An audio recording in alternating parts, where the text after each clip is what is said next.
Things can appear pretty bleak.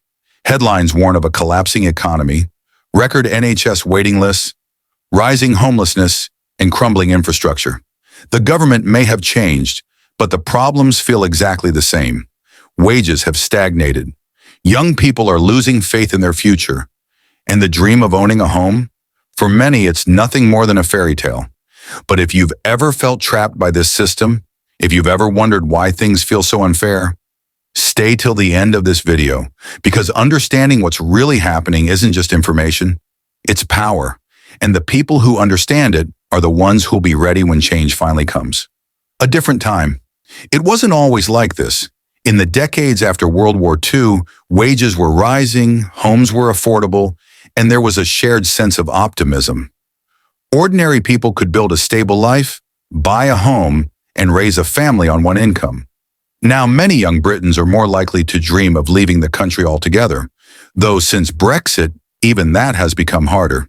They used to say, an Englishman's home is his castle. Today, for many, it's more like a rented box beyond the castle walls, costing a fortune each month. The Great Divide. The shift in house prices has been staggering.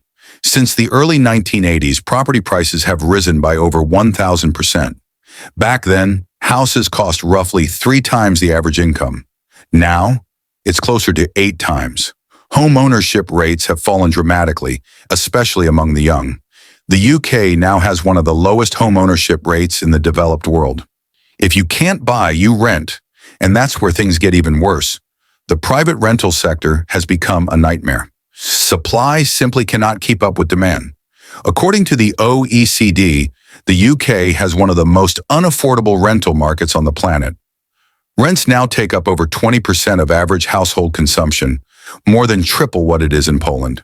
No wonder so many skilled workers who once came to Britain are now returning home. The inequality of property. The UK housing market is increasingly divided. Those who bought property a decade ago now sit comfortably on piles of equity and low mortgage rates.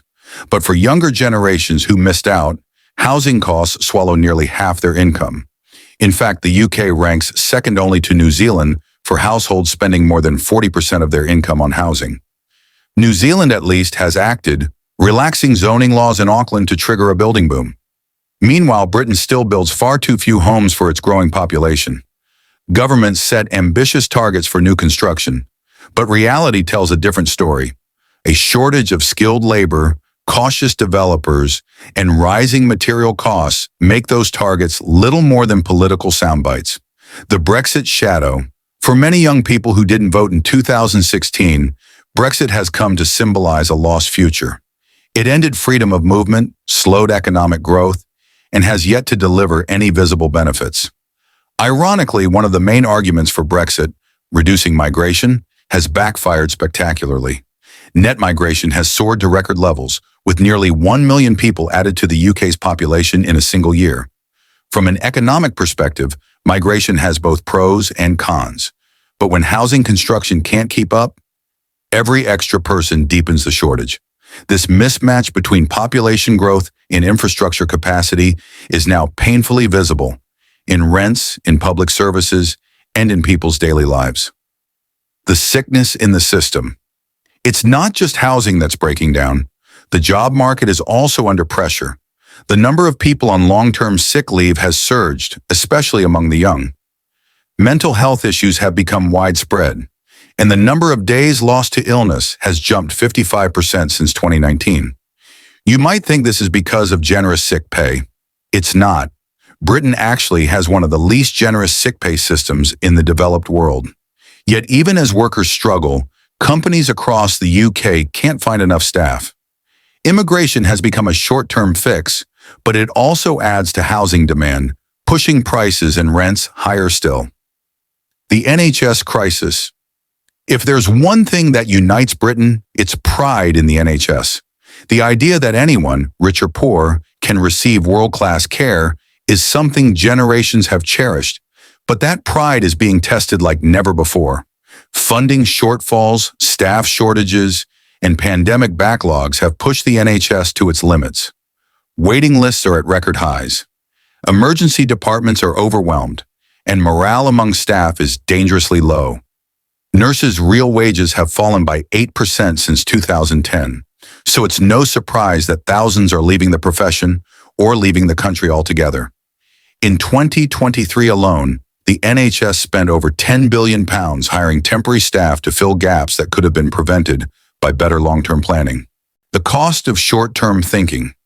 This short-sightedness runs deep. Public investment has plummeted since the 1970s. Schools are deteriorating. Trains are overcrowded. Energy infrastructure is outdated. And the UK now suffers from some of the slowest travel times and most expensive electricity prices in the developed world. The result? An economy that feels stuck. Industries are struggling to compete, and ordinary people are paying the price. The productivity puzzle. Another silent crisis is productivity. For decades, British workers have produced less output per hour than their counterparts in France, Germany, or the US. Part of the problem lies in management culture. The UK now has one of the highest ratios of HR managers to workers in the world, more than quadruple what it was 30 years ago. Yet despite all the compliance and regulation, innovation has slowed to a crawl. It's not fair to blame HR departments alone. Many forces are at play. But for young workers, the job market feels uninspiring. Low pay, insecurity, and little sense of purpose. Looking back and forward. It's tempting to look back with nostalgia, to imagine that the past was simpler or better.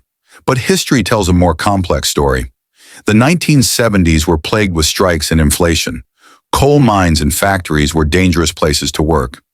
Yet what's different today is that hard work no longer guarantees stability.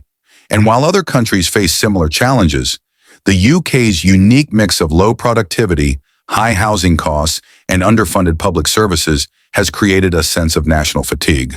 The bigger picture. Still, it's not all doom and gloom. For all its problems, the UK remains a relatively safe and stable country. Corruption levels are low compared to most of the world. Its universities rank among the best globally. And British creativity, from film to music to design, still punches far above its weight. But these strengths can't mask the reality. For millions of citizens, the system no longer feels like it's working for them.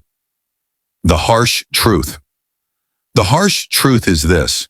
Britain's problems aren't temporary, they're structural. For decades, the UK has relied on rising house prices to prop up its sense of prosperity. But you can't build a healthy economy on inflated property values while wages stagnate and public services crumble. If there's one lesson from history, it's that decline isn't inevitable, but denial always makes it worse. So if you've watched this far, you already care about what happens next. Because awareness is the first step toward change. The future of the UK won't be decided by politicians alone. It will be decided by the people who refuse to look away. This isn't just the story of a struggling economy. It's the story of a nation at a crossroads. And whether the next chapter is one of renewal or further decline depends on what we choose to do next.